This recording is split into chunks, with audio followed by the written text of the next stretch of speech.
Preliminary card. Welterweight fight. David Orr. Roosevelt Hazelwood.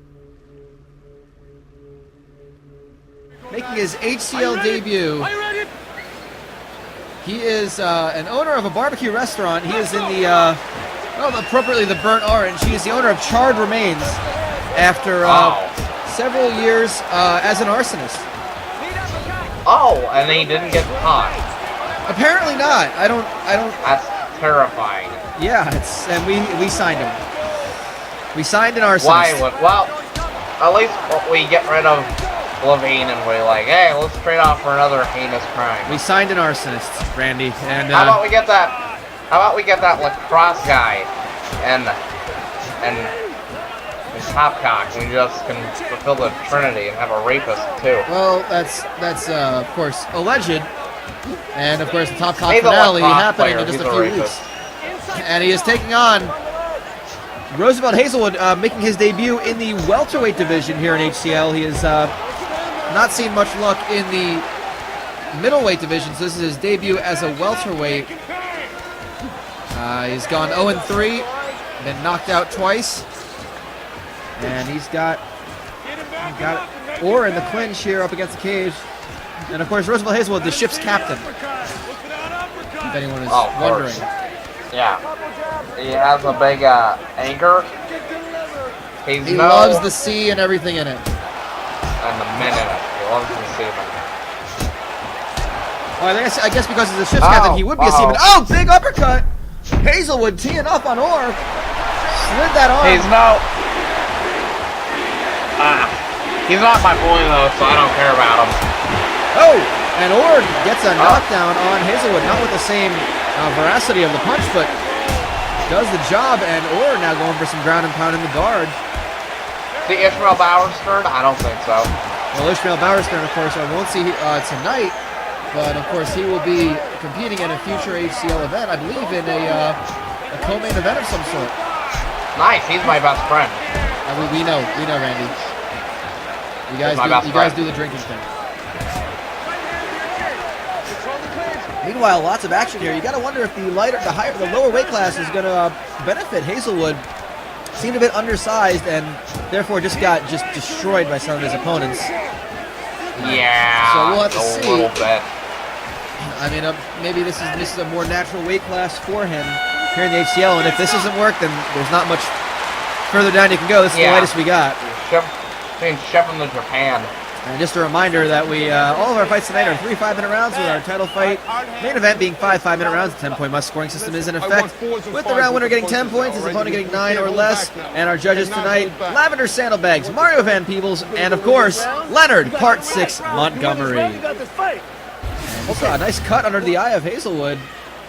Can't imagine that was from that knockdown punch. Oh, Superman punch, and there's the uppercut. That's probably the most effective strike of the first round. Oh, totally. But Orr catching Hazelwood off guard, knocking him down, and diving in, catching him right in the mouth. Oh, he's already opened up by then, but look at this. Dives in. Oh, of course they don't show the... Why would they show that? Why wouldn't they? Gentlemen. Take a couple of deep breaths. Oh, well, anyway, Orr, not to make the funny, but trial by fire here in the HCL for the arsonist. Are you ready? Are you ready? Round 2 as Fontaine Kobayashi gets us going once more. I guess... Oh, and an uppercut from Orr right off the bat. Yeah. Returning the favor, if you will. And Hazelwood with a nice sweep, and he's got him in the guard. Looking to get some ground and pound into side control. Now, Randy, do you think that Roosevelt Hazelwood and Ishmael Bowerstern would get along well? I mean, they both spend a life at sea. Oh, Orr going. I don't mean anything. Arm triangle.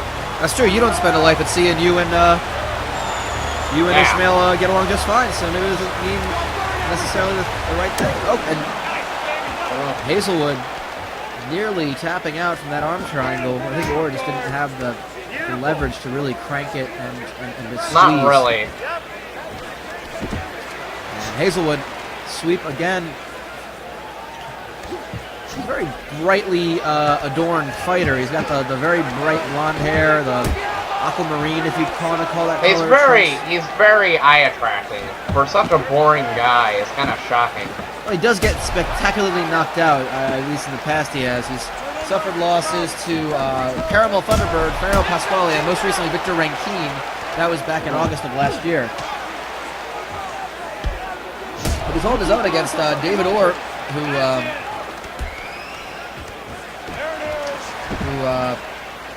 again, a former arsonist. We like to hope former is the operative word here. Yeah. I got nothing else for that. Our background checks are, well, again, we have our fans edit our Wikipedia page. We don't really have much for research and background checks. So we took his word for it. We asked him, hey, you still setting fires? He goes, nope. And we said, all right, you're fighting on Sunday. Really think we should look into that. That would be kind of helpful. Maybe. That would be kind of helpful. But nonetheless, he's putting on a good showing so far. And maybe if he's busy fighting and training for fights, at least he can not be setting fires.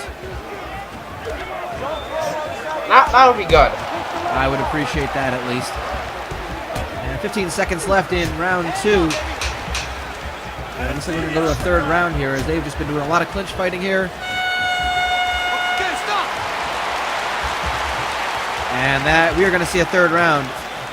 It's very evenly matched. I feel like it's all to go for. Control range. Finish with a takedown at the very end. You don't get the takedown, you're going back to the strikes. You're looking perfect. Got to keep those hands up inside. The leg kicks are there. And we see, of course, Reginald Cutman and Dr. Nelson David Krieger tending to our fighters. A lot of cuts. And we see there is the uppercut, or almost just kind of returning the favor.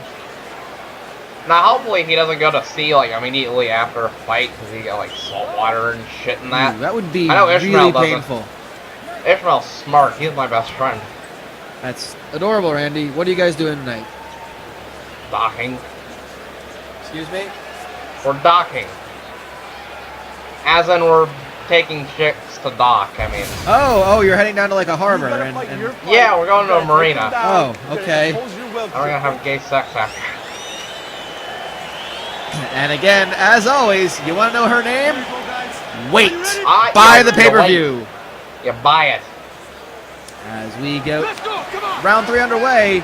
David Orr in the burnt orange. Roosevelt Hazelwood in the aquamarine, teal, turquoise, whatever you like to call. And he came out swinging with a big head kick and nearly, if that connected, that might have been nighty-night for David Orr. The flame would have been extinguished. Other fire metaphors. Yeah, House of Fire, hot stuff coming through, flaming fists of fury.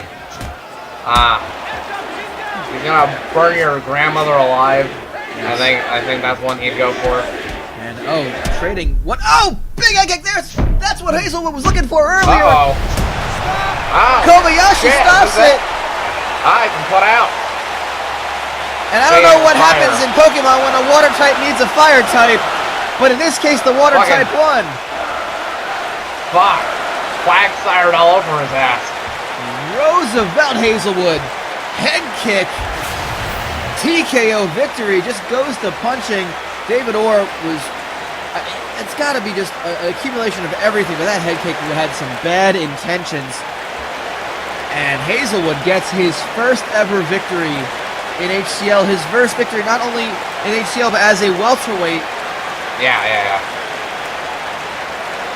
Finally. And maybe he's found a home at 170.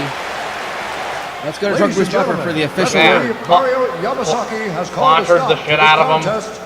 Other Pokemon metaphors. 24 seconds of the third round. Declaring the winner by TKO, the Piranha. Roosevelt Hazelwood, third round TKO. He's a piranha, apparently.